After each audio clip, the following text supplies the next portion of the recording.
Ассалому алайкум бинандаҳои азизу арҷуманд, таваҷҷӯҳ намоед ба барномаи иттилооти ахбор аз телевизиони Тоҷикистон. имрӯз асосгузори сулҳу ваҳдати миллӣ пешвои миллат президенти ҷумҳурии Тоҷикистон муҳтарам Эмомалӣ Раҳмон бо мақсади шиносоӣ бо вазъи зиндагии сокинон ва ҷараёни корҳои созандагӣ ва бунёдкорӣ бо сафари расмӣ ба вилояти Соғд ташриф оварданд. гузориши хабарнигорони мо. субҳи рӯзи 26 июли соли равон асосгузори сулҳу ваҳдати миллӣ пешвои миллат президенти ҷумҳурии Тоҷикистон муҳтарам Эмомалӣ Раҳмон бо мақсади шиносоӣ бо вазъи зиндагии сокинон ва ҷараёни корҳои созандагию бунёдкорӣ бо сафари корӣ ба вилояти Соғд ташриф оварданд. ассалому алайкум, меҳру муҳаббат ва садоқати сидқи дилонаи мо ба шумо, пешвои муаззами миллат, ҳабиби миллати мо, خیر مقدم طبیب ملت ما خیر مقدم شکوه و نصرت و صلح و صفا شد نصیب ملت ما خیر مقدم. пешвои миллат муҳтарам Эмомалӣ Раҳмонро дар фурудгоҳи байналмилалии Хуҷанд роҳбарият ва сокинони меҳнатқарини вилояти Соғд бо самимият ва муҳаббати беандоза истиқбол гирифтанд. бояд таъкид намуд ки сарвари давлат муҳтарам Эмомалӣ Раҳмон дар доираи сафари корӣ ба вилояти Соғд аз шаҳри Исфара боздид ба амал оварда бо вазъи зиндагии сокинони шаҳр ва ҷараёни корҳои созандагию бунёдкорӣ аз наздик шинос хоҳанд шуд. асосгузори сулҳу ваҳдати миллӣ пешвои миллат президенти ҷумҳурии Тоҷикистон муҳтарам Эмомалӣ Раҳмон дар доираи сафари корӣ ба шаҳри Исфара дар деҳоти Ворух бо лоиҳаҳои иншооти таъйиноташ гуногун ки то ҷашни 30-солагии истиқлолияти давлатии ҷумҳурии Тоҷикистон дар ҳудуди деҳот мавриди баҳрабардорӣ қарор мегиранд шинос шуданд. гузориши хабарнигорони мо. рӯзи 26 июл дар доираи сафари корӣ ба шаҳри Исфара асосгузори сулҳу ваҳдати миллӣ пешвои миллат президенти ҷумҳурии Тоҷикистон муҳтарам Эмомалӣ Раҳмон ба деҳоти Ворух ташриф оварданд. нахуст сарвари давлат дар деҳоти Ворухи шаҳри Исфара бо лоиҳаҳои иншооти таъйиноташ гуногун ки то ҷашни 30-солагии истиқлолияти давлатии ҷумҳурии Тоҷикистон дар ҳудуди деҳот мавриди баҳрабардорӣ қарор мегиранд шинос шуданд. иттилоъ дода шуд ки иншооти мазкур дар бахшҳои мухталифи соҳаҳои иҷтимоӣ ва хизматрасонӣ ба нақша гирифта шудааст ва мавриди баҳрабардорӣ қарор додани онҳо дастрасии аҳолии деҳоти мазкурро ба хизматрасониҳои гуногун хубтар намуда дар ин баробар шароити мусоид барои таълиму тарбияи кӯдакон фароҳам оварда мешавад. дар маҷмӯъ лоиҳаи 8 иншоот ки бо назардошти талаботи муосири меъморӣ таҳия гардидаанд муаррифӣ карда шуд. зимни шиносоӣ иброз гардид ки бо назардошти талабот дар ҳудуди деҳоти Ворухи шаҳри Исфара боғчаи кӯдакона бо 80 ҷой, дар маҳаллаи сангдудаи деҳот муассисаи таълимӣ бо 360 ҷой нишаст, сохтмони бинои иловагӣ бо 10 синфхона дар назди муассисаи таҳсилоти миёнаи умумӣ рақами 23 ба нақша гирифта шудааст. ҳамзамон бинои ҷамоати деҳоти Ворух, бинои қасри фарҳанг бо 400 ҷой нишаст, толори варзишӣ барои 300 нафар, парчами давлатии ҷумҳурии Тоҷикистон дар доираи тадбирҳои ҷашнӣ ба истифода дода мешаванд ва ҳамчунин бунёди бинои махсуси раёсати вазорати корҳои дохилии вилояти Соғд дар деҳоти Ворух дар назар дошта шудааст ки аз 3 ошёна иборат хоҳад буд. иброз гардид ки ҳангоми таҳияи нақша чорабиниҳо бахшида ба ҷашни 30-солагии истиқлолияти давлати ҷумҳурии Тоҷикистон таваҷҷӯҳи хоса ба таълиму тарбияи насли наврас, оммавигардонӣ, варзиш ва тарғиби тарзи ҳаёти солим зоҳир гардида дар ин замина бунёди иншооти соҳавӣ дар саросари деҳот дар назар дошта шудааст. ба сарвари давлат зимни рӯнамоии лоиҳаҳо иттилоъ доданд ки дар аксари иншооти мазкур корҳои сохтмонӣ аллакай оғоз ёфта феълан бо сатҳу сифати баланд идома доранд.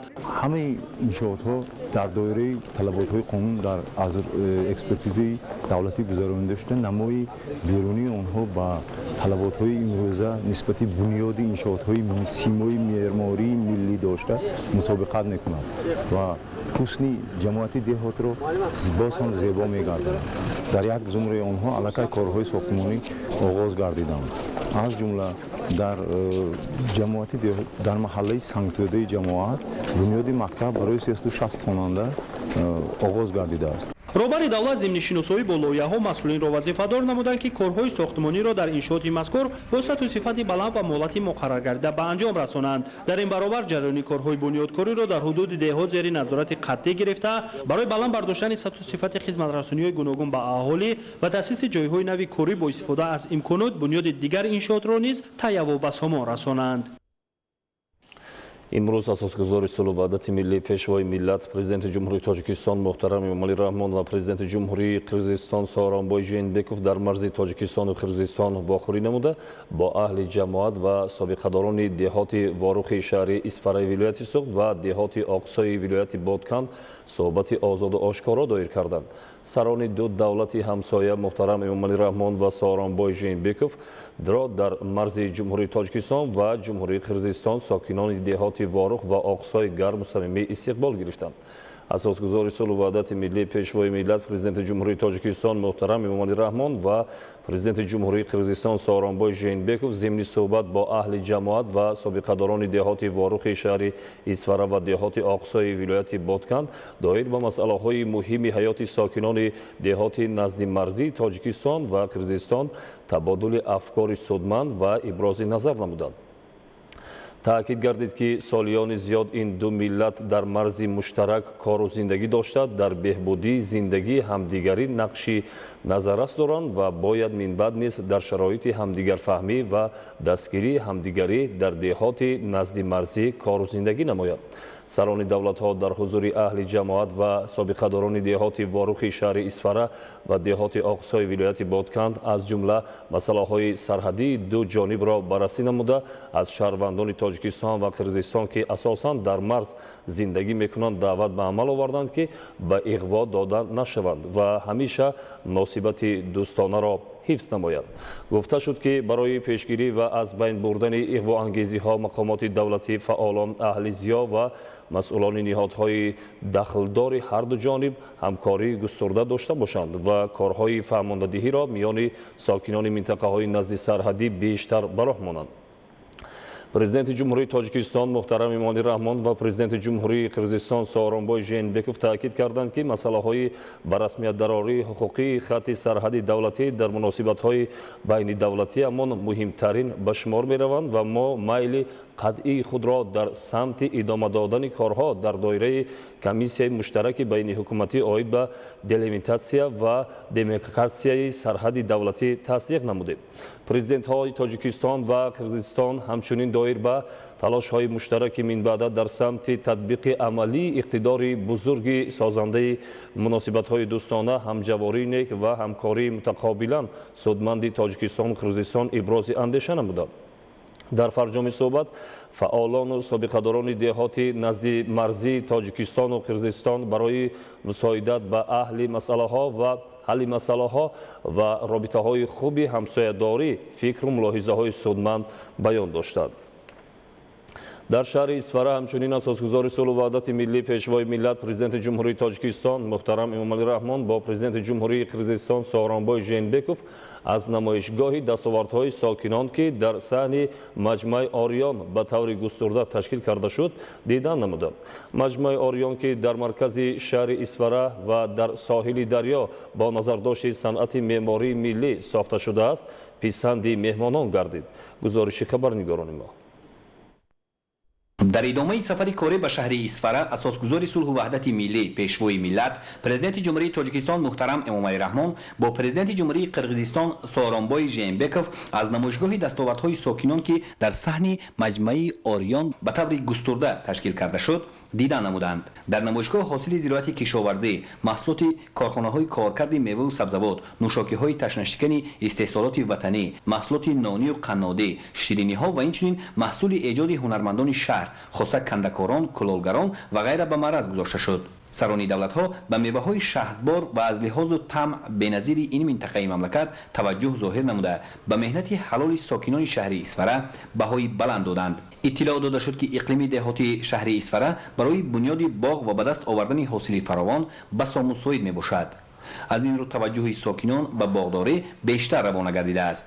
майдони умумии боғу тогзори шаҳр имрӯз зиёда аз 12 000 гектарро ташкил медиҳад. танҳо дар соли равон боғпарварон дар талу теппаҳои ин минтақа 46 гектар боғи нав бунёд карданд. дар ин ҷо ҳосили зироати полизӣ аз қабили тарбуз ва харбуза ба таври хос ва дар 5 пирамида намоиш дода шуд. гуфта шуд ки имсол дар шаҳри исфара дар майдони 26 гектар зироати полизӣ аз ҷумла тарбуз ва каду кишт карда шудааст. то имрӯз хоҷагидорон аз майдони полизиҳо 50 тонна тарбуз ба бозор бароварданд ва ҳосилнокии он аз ҳар гектар 250 сентнерро ташкил медиҳад. дар ин намоишгоҳ занбурпарварон низ ширкат варзида номгӯи гуногуни асали табииро пешниҳоди меҳмонон намуданд. тибқи иттилои масъулон дар шаҳри Исфара 2155 оилаи занбури асал мавҷуд мебошад ва дар 6 моҳи соли ҷорӣ хоҷагидорон ба миқдори 31.1 тонна асали хуштам истеҳсол кардаанд. занону бонавони ҳунарманди шаҳри Исфара маҳорати нонпазӣ ва омода намудани хӯрокҳои миллиро дар тануру дегҳо намоиш доданд. дар гӯшаи намоиши маҳсулоти нонӣ қариб 20 намуд нонҳои миллӣ аз ҷумла чапотӣ, қалама, нонҳои равғанӣ, чормағздор, ҷаззадор ва ғайра ба маъраз гузошта шуд. президенти мамлакат муҳтарам Эмомалӣ Раҳмон ба ҳунари пазандагии занону бонавони шаҳри Исфара баҳои баланд дода, онҳоро барои омӯзондани нозукиҳои ин ҳунари миллӣ ба духтарон ҳидоят намуданд. дар самти коркарди мева яъне хушконидан ва истеҳсоли консерва сокинони шаҳри Исфара таҷрибаи ғанӣ доранд. тибқи иттилоъ имрӯз дар шаҳри Исфара 14 коргоҳу корхона ба коркард ва банду басти меваи хушк ва 3 коргоҳу корхонаи дигар ба истеҳсоли консерваи меваву сабзавот машғул мебошанд. агар дар ҳамин давраи соли 2018 аз тарафи корхонаҳои шаҳр ба миқдори 4 миллиону 643 ҳазору 930 сомонӣ хушкмева коркард ва банду баст шуда бошад, пас имсол ин нишон дод ба беш аз 10 миллиону 300 ҳазор сомонӣ расонида шудааст. ҳаҷми истеҳсоли маҳсулоти консервагӣ бошад дар 6 моҳҳои аввали соли равон ба 1 миллиону 498 ҳазору 340 сомонӣ баробар гардидааст. коркард ва банду басти маҳсулот дар корхонаҳои номбурда ба таври хос ва бо тамғаи махсус сурат гирифта стандарти байналмилалӣ риоя гардидааст, ки дар бозори дохил ва хориҷи мамлакат харидори зиёд дорад. соли гузашта дар баробари таъмин намудани бозори дохилӣ инчунин аз шаҳри Исфара ба миқдори 11375 тонна меваи хушк ва дар ҳаҷми 1 миллиону 639 ҳазору 100 сомонӣ консерва ба кишварҳои Россия, Олмон, Қазоқистон, Узбекистон ва ғайра содирот карда шудааст. дар маҷмӯъ аз ҷониби сарони давлатҳо ба маҳсули меҳнати сокинони шарафманди шаҳри Исфара баҳои баланд дода шуд ва пешвои миллат муҳтарам Эмомалӣ Раҳмон барои расидан ба дастовардҳои аз ин ҳам бештар дар ҳама бахшҳо ба масъулон тавсияву маслиҳатҳои муфид доданд. маҷмаи Орион, ки дар маркази шаҳри Исфара ва дар соҳили дарё бо назардошти санъати меъмории миллӣ сохта шудааст, писанди меҳмонон гардид. намои беруна ва дохили маҷмӯа пурра бо ҳунарҳои миллӣ аз қабили кандакорӣ дар чӯб, гаҷкорӣ, санъати кундал ва ғайра оро дода шудааст.